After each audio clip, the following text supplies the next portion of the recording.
Bismillahirrahmanirrahim.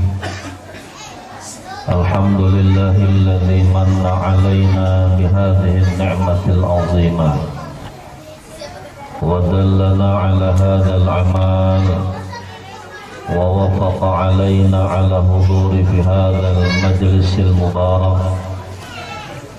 Ashhadu an la ilaha illallah wahdahu la syarika jamaah Majelis Zikir Thariqat Qadiriyah wa Naqsyabandiyah yang dirahmati Allah. Pertama-tama yang kami hormati Dinda Ustaz Samsul Qoman, yang kami hormati Ketua Thariqah Mu'tabarah An-Nahdiyah Ustaz Najib Musta'in, dan seluruh jajaran kepengurusan Ikhwan TKN Pondok Pesantren Suryalaya Kutai Barat, dan semua ikhwan wal akhwat yang dirahmati Allah.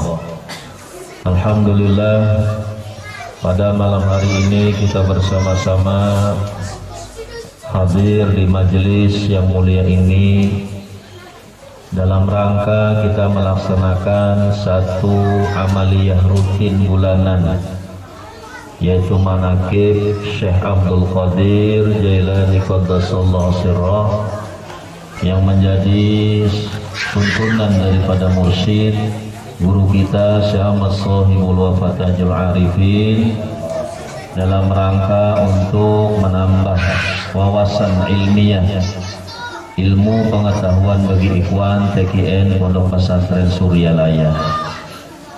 Maka manaqib yang menjadi tuntunan dari mursyid kepada para murid ini tentunya hendaklah benar-benar menjadi satu perhatian yang serius,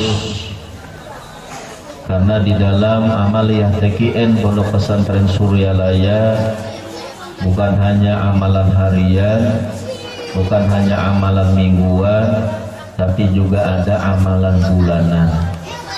Yang ini terus disampaikan, terus diinformasikan oleh para wakil talqin, agar para ikhwan memahami kedudukan manaqib, kedudukan khataman, dan kedudukan amaliyah harian itu sama.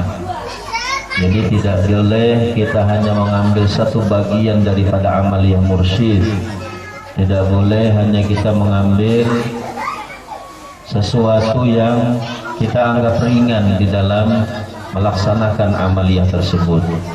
Maka semuanya ini bagian daripada amaliyah TKN Pondok Pesantren Suryalaya.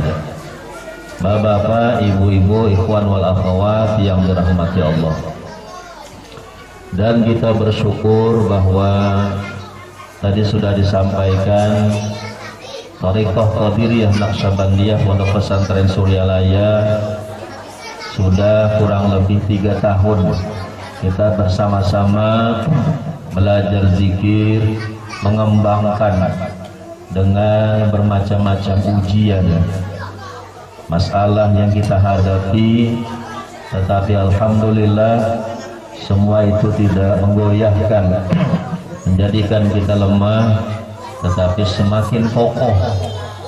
Karena hakikatnya ujian apapun jenisnya itu adalah sebagai perkara yang membuat kita untuk semakin kuat kepada Allah, membuat kita agar semakin kuat berpegang erat.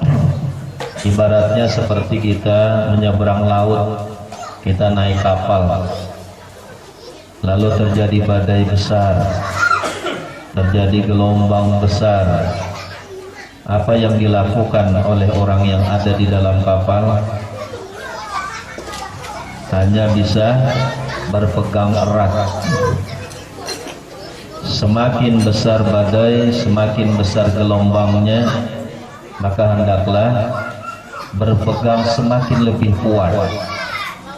Semakin berat masalah yang Allah timpakan, ini sebenarnya Allah mendidik kepada para murid, para ikhwan itu agar semakin menguatkan amaliyahnya, semakin meningkatkan zikirnya, agar zikir itu benar-benar terhujam ke dalam qalbunya.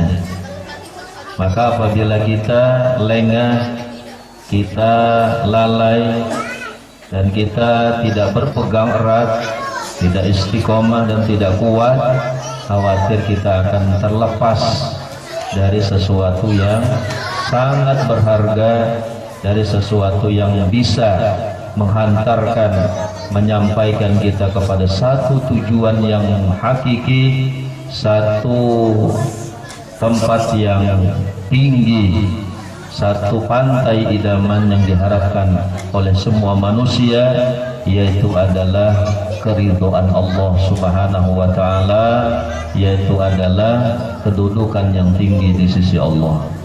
Ikhwan wal akhwat yang dirahmati Allah, tujuan hidup manusia ini semuanya pasti ingin mencapai kebahagiaan, baik bahagia di dunia ataupun bahagia di dalam negeri akhirat. Itu tujuan hidup. Semua orang menginginkan itu, tetapi fakta di dalam kehidupan seolah-olah bahagia itu sesuatu yang langka, sulit untuk didapatkan. Kadang orang berpendapat kalau kita sukses kita akan bahagia, kalau kita mencapai pangkat yang tertinggi kita akan bahagia. Dikejarnya pangkat itu, dicarinya dunia itu dengan seluruh kemampuannya, menghabiskan seluruh energi pikirannya, bahkan ingin mencapai kedudukan yang tinggi sampai saling menjatuhkan, karena dia berharap itu akan menjadikan dia bahagia. Kadang-kadang setelah didapatnya dia tidak menjadi bahagia.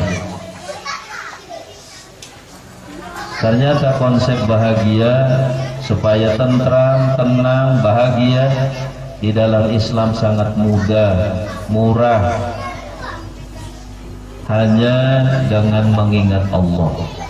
Karena Allah sudah jelaskan, alladzina amanu wa tatma'innu qulubuhum bi dzikrillah. Orang yang beriman menjadi tentram qalbunya dengan senantiasa dia mengingat Allah. Yang jadi masalah, mengingat Allahnya ini yang sulit, sehingga tidak bisa terwujud ketentraman dalam kehidupan, sehingga sulit mewujudkan kebahagiaan. Kalau bahagia diukur dari materi, kalau bahagia diukur dari status sosial, maka orang yang punya materi banyak dia pasti bahagia. Ternyata faktanya tidak semua mereka bahagia. Ada dulu orang yang ketika dia miskin, hidupnya sederhana, dia bahagia dengan suaminya, makan sederhana, semuanya dia bahagia dengan suaminya. Lalu dia berharap mudahan kita diberikan Allah kesuksesan dunia, insya Allah kita lebih bahagia, kata istrinya atau kata suaminya. Lalu didapatnya lah dunia. Setelah didapatnya dunia, istrinya kada bahagia, takutan lakinya bini pulang. Sudah banyak duit, bininya gelisah setiap lakinya keluar rumah. Sekalinya kada jadi bahagia.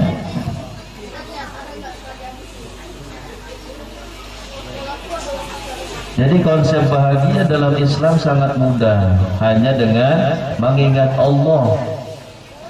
Tapi mengingat Allahnya ini yang ngali, mengingat Allahnya ini yang sulit.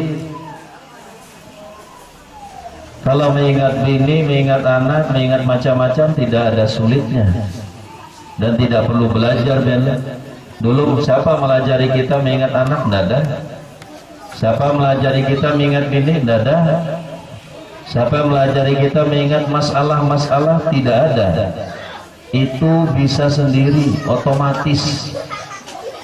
Tapi mengingat Allah tanpa guru yang menuntun, yang membimbing, yang menghidupkan agar kalbu kita bisa mengingat Allah, sampai mati kita tidak mampu mengingat Allah. Nah, maka mencari guru itu wajib hukumnya. Mencari guru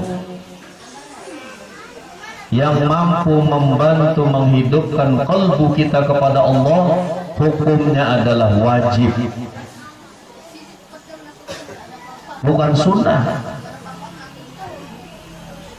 Karena ini sesuatu yang sangat penting, dan ini kadang-kadang tidak menjadi perhatian serius oleh umat ini. Umat ini memperhatikan lahiriah yang dipandang manusia, tapi dia lalai memperhatikan batiniah yang menjadi pandangan Allah. Ini dilupakan. Lebih bagus yang mana kita perhatikan? Apakah yang hanya dipandang manusia, atau itu yang menjadi pandangan Allah kepada hambanya? Ini yang jadi jarang diperhatikan. Karena dalam satu hadis Rasulullah bersabda, innallaha la yanzuru ila ajsamikum wala suwarikum walakinnallaha yanzuru ila qulubikum. Allah tidak memandang kepada bagus postur tubuhmu, Allah tidak memandang kepada cantik tampanmu, Allah tidak melihat kepada status sosialmu, tetapi Allah memandang kepada kalbu kalian. Kalbunya dalam keadaan lupa atau ingat. Hanya itu yang diperhatikan Allah. Nah, yang diperhatikan Allah tidak diperhatikan oleh manusia. Manusia sibuk mengurus perkara yang dipantau, diperhatikan oleh manusia. Ini satu kekeliruan besar ini, bukan tidak boleh, tetapi yang mana yang lebih utama? Maka orang yang pandai, orang yang mengutamakan yang memang itu lebih utama. Nah, kita tidak diperhatikan yang utama ini. Mengingat Allah ini inti, mengingat Allah ini segalanya. Tidak bisa lepas manusia dari Allah. Nah, ini dianggap enteng, dan bahayanya orang yang lupa kepada Allah ini sangat besar.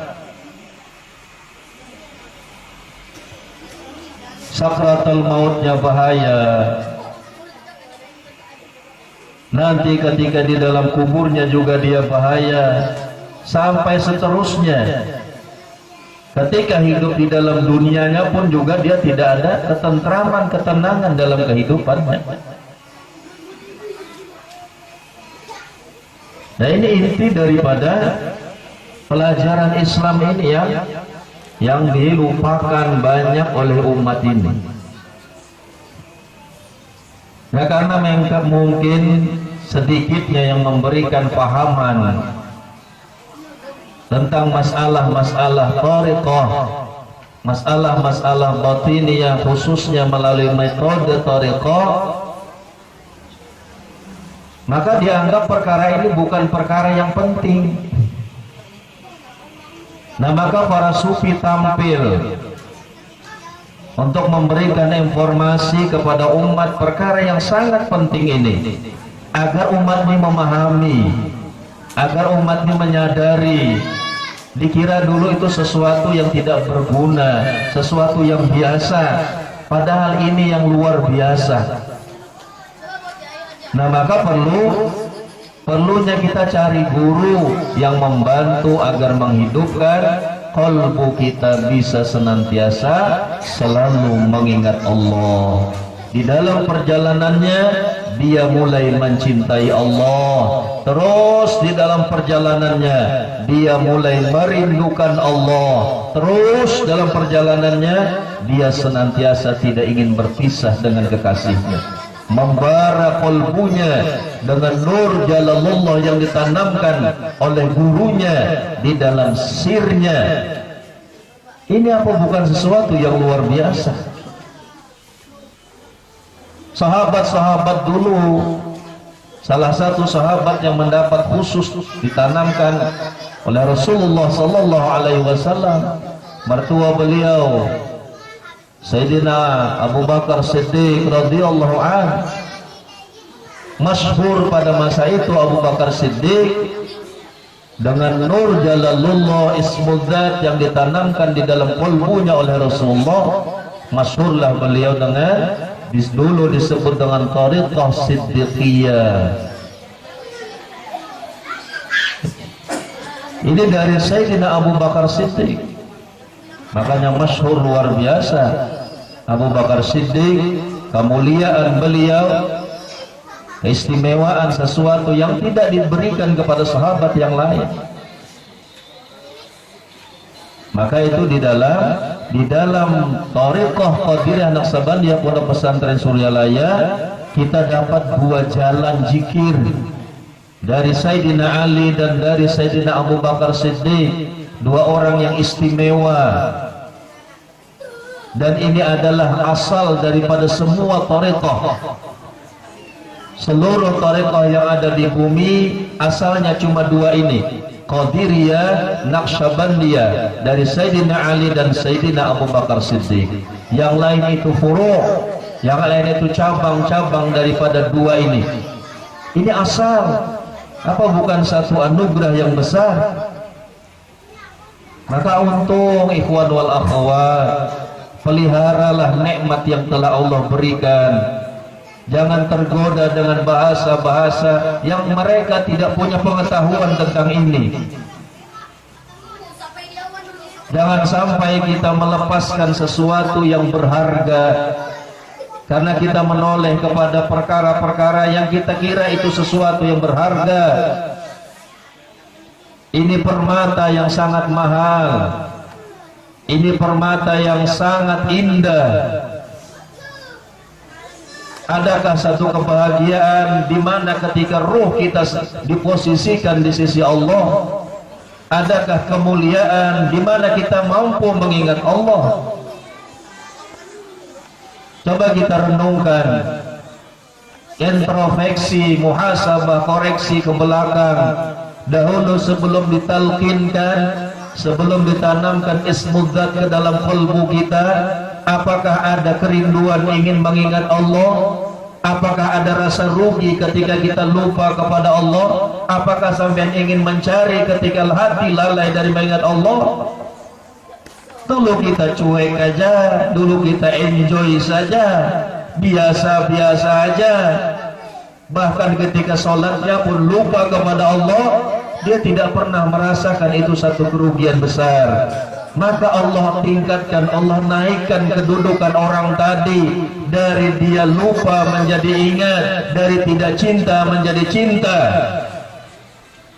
Apa ini sudah bukan dinaikkan Allah derajat orang itu?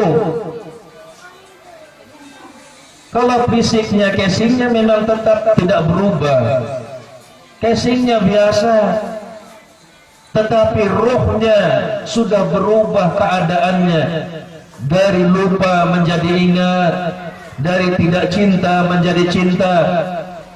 Hakikat cinta bukan ucapan di bibir. Banyak orang yang berkata aku cinta kepadamu ya Allah, tapi hatinya penuh dengan dunia. Hakikat cinta bukan ucapan di lisan.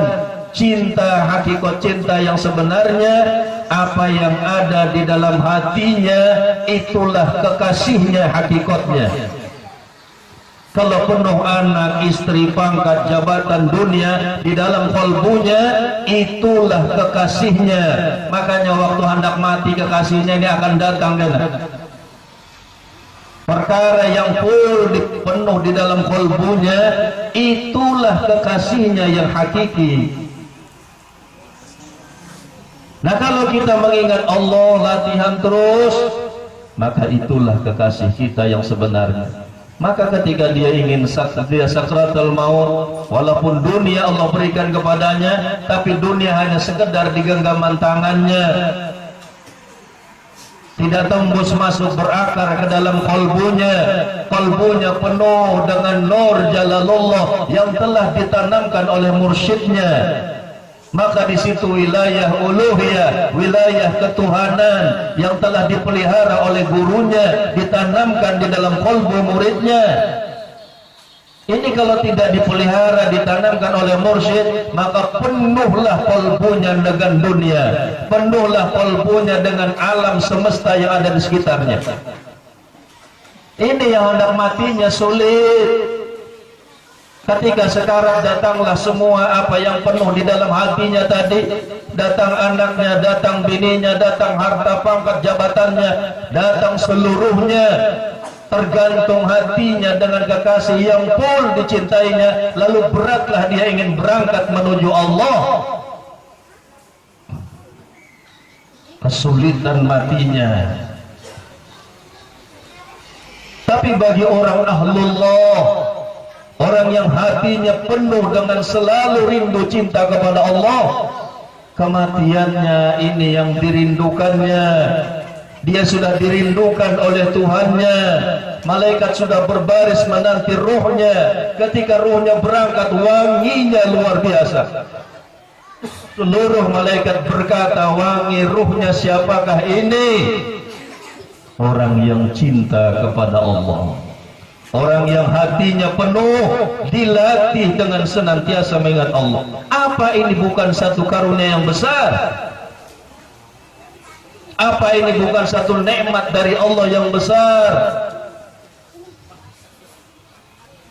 Maka untunglah orang yang telah bertemu mursyid. Dipelihara nikmat Allah ini, dijaga nikmat Allah ini dengan senantiasa istiqomah mengamalkan apa yang menjadi tuntunan mursyid. Luar biasa anugerah ini bapak-bapak, ibu-ibu yang dirahmati Allah. Nah, maka kita jaga segalanya dan jangan kita sampai tergoda dengan bahasa-bahasa yang bisa melemahkan kita sehingga menjadikan kita jauh lagi dari Allah. Kembali lagi kita ke dasar bumi. Kita sudah diangkat naik untuk dibawa mi'raj, lalu kita kembali lagi ke dasar bumi, sedangkan umur sudah semakin tua, ajal kita sudah semakin dekat. Stoknya tidak akan Allah tambah lagi karena target sudah ditentukan dan sudah di ACC, semuanya sepakat. Waktu terus berlalu, hari terus berlalu berganti dan tidak bisa mundur. Apabila kita rugi, maka kita akan menyesal selama-lamanya. Ini pegang erat-erat. Memang memegang ini akhir zaman seperti memegang bara api. Dipegang, tangan kita terbakar, dibuang, sayang. Pasti banyak godaan, tidak mungkin tidak ada. Tetapi rahasianya bagi orang yang menuju kepada Allah, rahasianya orang yang saleh, godaan, ujian, fitnahan dan sebagainya, itu rahasianya Allah ingin mendidik dia agar istiqamah.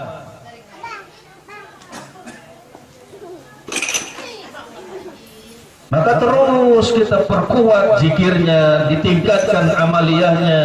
Banyaklah duduk-duduk bersama orang yang ahlullah. Banyaklah duduk-duduk bersama orang-orang yang cinta kepada Allah. Banyaklah duduk-duduk bersama orang-orang yang senantiasa lisannya banyak menyebut nama Allah. Dia akan membias, dia akan mempengaruhi ruh yang hidup, akan menghidupkan kolbu-kolbu yang lemah. Maka disuruhlah berkumpul kita seminggu sekali agar menjadi kuat yang lemah tadi, karena ada energi positif dari temannya yang kolbunya penuh banyak mengingat Allah, maka akan menumbuhkan kepada yang lain.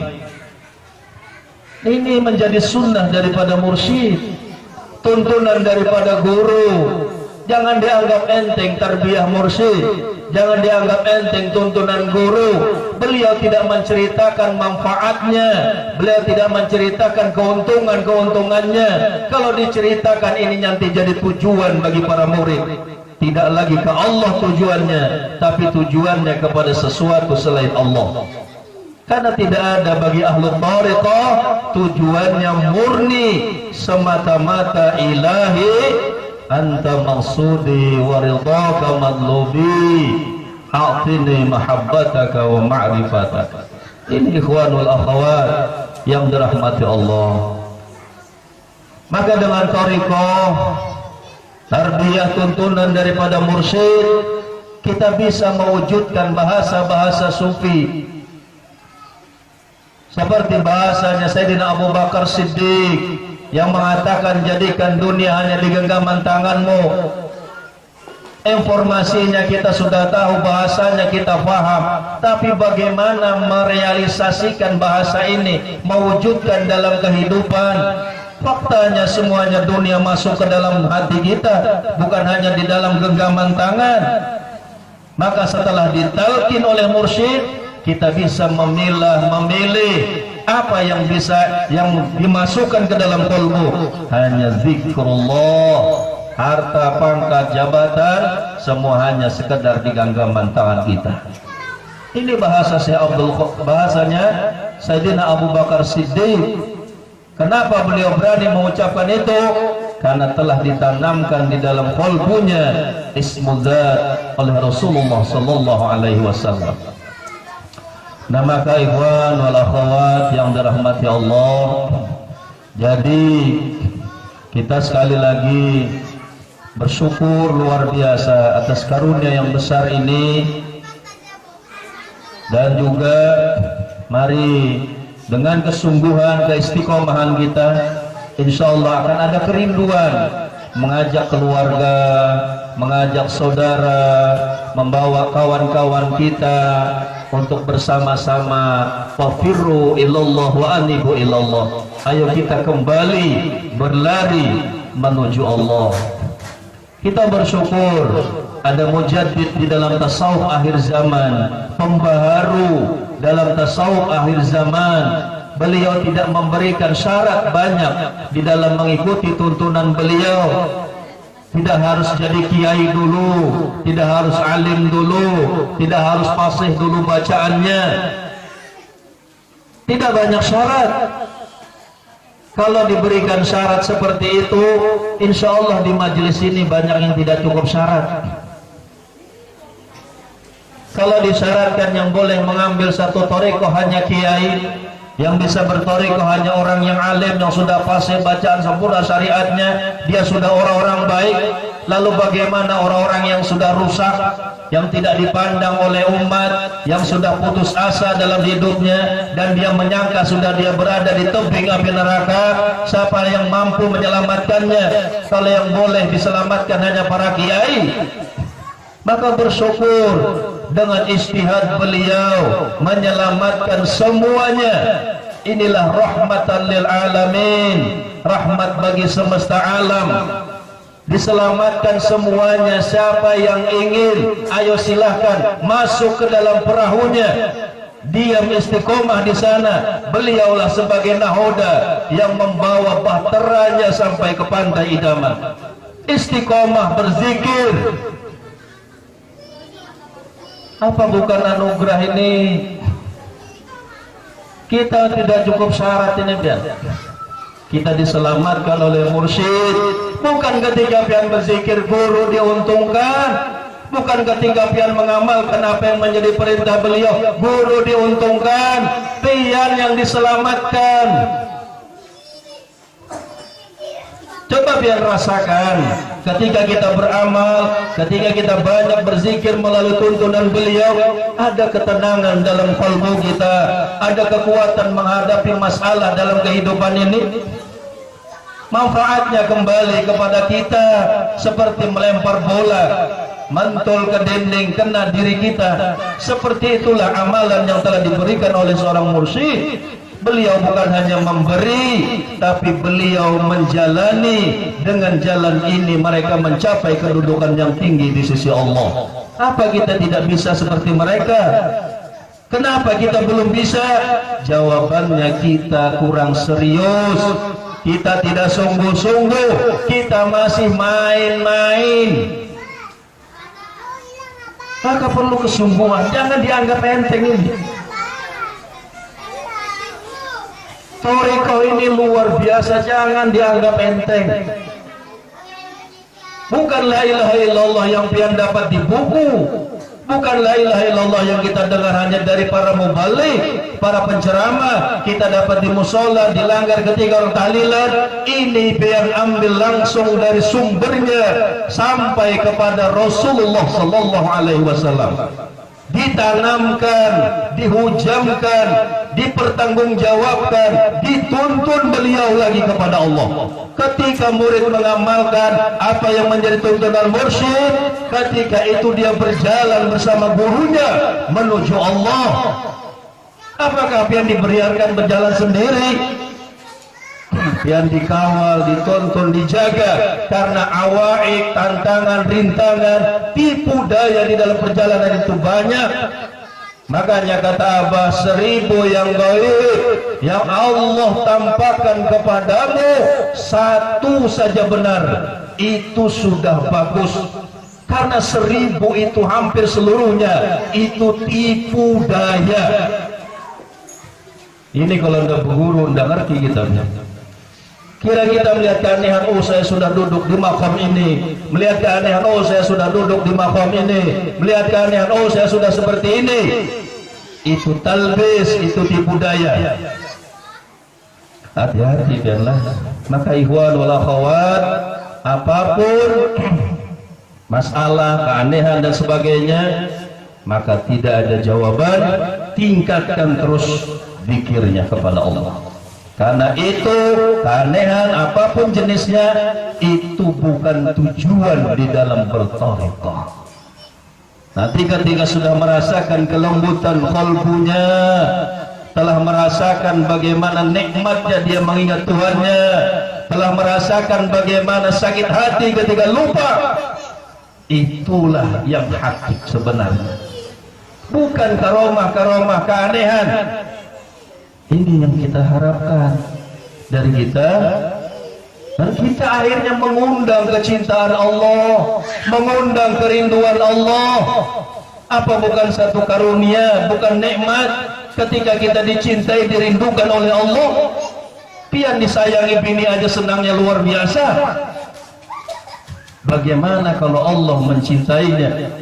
Dengan memperbanyak berzikir, dia akan mengundang kecintaan, kerinduan Allah kepadanya. Rasulullah bersabda dalam satu hadis, alamatu hubbillah hubbuz zikrillah.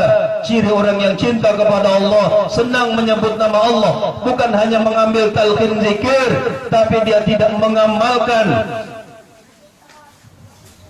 Kita latih pelan-pelan, kita didik nafsu kita nasihati nafsu, kita pendiri nafsu. Ya nafsu ittaqullah, hai nafsu takutlah kamu kepada Allah. Tingkatkan zikirnya. Ya nafsu rindulah engkau kepada Allah.